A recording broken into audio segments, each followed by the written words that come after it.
Pelaku pun mengambil kunci pipa, kemudian menghantamkan korban, sampai akhirnya ia pun roboh tuh dan di tempat.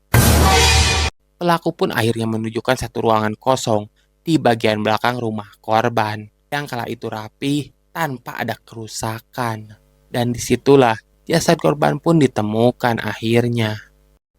What's up everybody, jumpa lagi bareng gue Randy di sini di channel horor kesayangan kita, Horror Area. Ini tepatnya horor. Gimana nih kabarnya kalian semua? Semoga baik-baik saja ya dan selalu dalam lindungannya. Amin.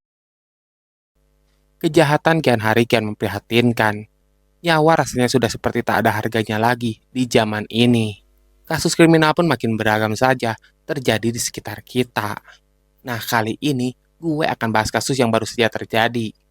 Lagi dan lagi, viral penemuan jasad korban pembunuhan yang dicor tuh. Kurang edan gimana nih zaman?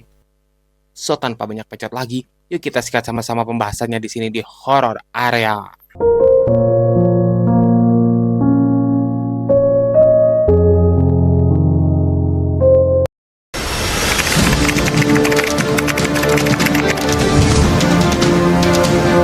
Penemuan mayat yang dicor pun kembali terjadi.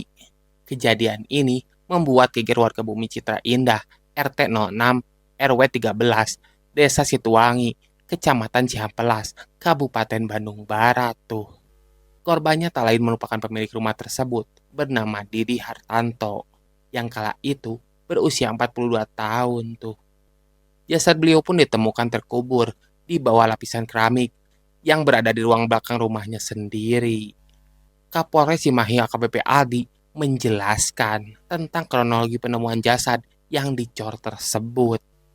Kasus ini berawal saat ada warga yang melaporkan kehilangan salah satu anggota keluarganya tuh pada 30 Maret 2024 lalu.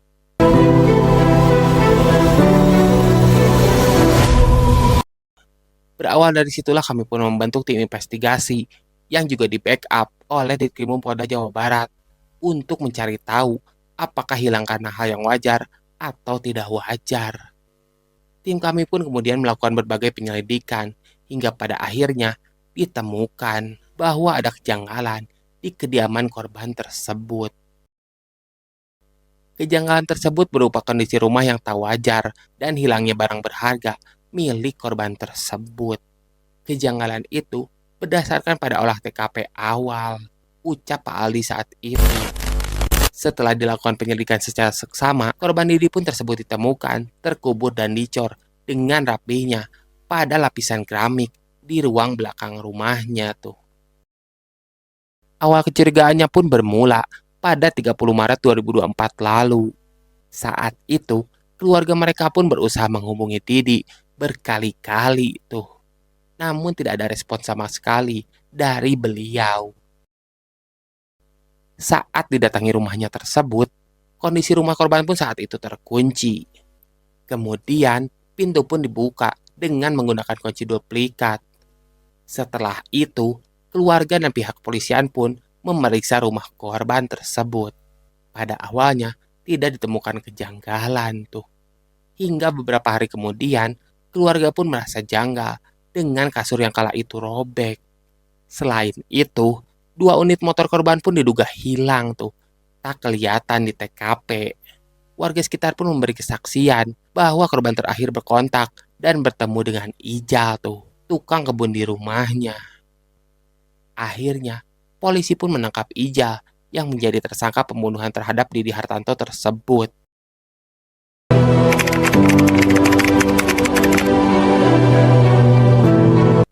Ijal selaku tersangka pun mengaku membunuh korban lantaran tak kunjung mendapat upah dari selama 2 hari setelah ia bekerja di rumahnya. Tersangka pun tega menghabisi nyawa Didi pada 23 Maret 2024 pukul 11 malam. Ijal pun mendatangi rumah Didi bermaksud untuk menagih upahnya bekerja selama 2 hari, yaitu sebesar Rp300.000 tuh. Namun terjadi cekcok di antara keduanya. Pelaku pun mengambil kunci pipa, kemudian menghantamkan korban, sampai akhirnya ia pun roboh tuh dan di tempat. Pelaku juga berupaya menghilangkan jejak dengan cara mengubur jasad tersebut di bawah lantai rumah tersebut. Ia pun membuka keramik bagian belakang rumah korban. Lalu ia menggali itu sedalam 70 cm. Mayat korban pun kemudian dimasukkan secara paksa ke dalam lubang tersebut. Lubang itu pun kemudian ditutupnya dengan rapi dengan keramik yang berwarna sama agar menghilangkan kecurigaan. Diketahui bahwa sang pelaku merupakan tukang kebun. Selain itu, ia juga punya keahlian lain tuh sebagai tukang bangunan. Setelah pelaku menghabisi korban, kemudian pelaku pun membutuhkan waktu sekitar 7 jam untuk merapikan TKP sehingga TKP benar-benar bersih tuh. Sambung Pak Adi lagi di lokasi kejadian pada hari Selasa, 16 April 2024 lalu. Sang pelaku pun membawa kabur harta korban, kemudian membawa kabur barang berharga milik korban, seperti ponsel, sertifikat rumah, dan 2 sepeda motor tuh. 1 unit sepeda motor telah ia jual, dan hingga kini masih dicari oleh pihak kepolisian. Setelah berhasil mengambil barang korban, ia pun langsung kabur tuh ke Jakarta. Lalu ia pun kembali ke Cianjur hingga akhirnya ia pun diringkus oleh pihak kepolisian tuh pada hari Senin 15 April 2024 lalu pada malam hari. Polisi pun kemudian meminta Ija menunjukkan di mana lokasi jenazah Didi berada. Pelaku pun akhirnya menunjukkan satu ruangan kosong di bagian belakang rumah korban yang kala itu rapi tanpa ada kerusakan. Dan disitulah jasad korban pun ditemukan akhirnya.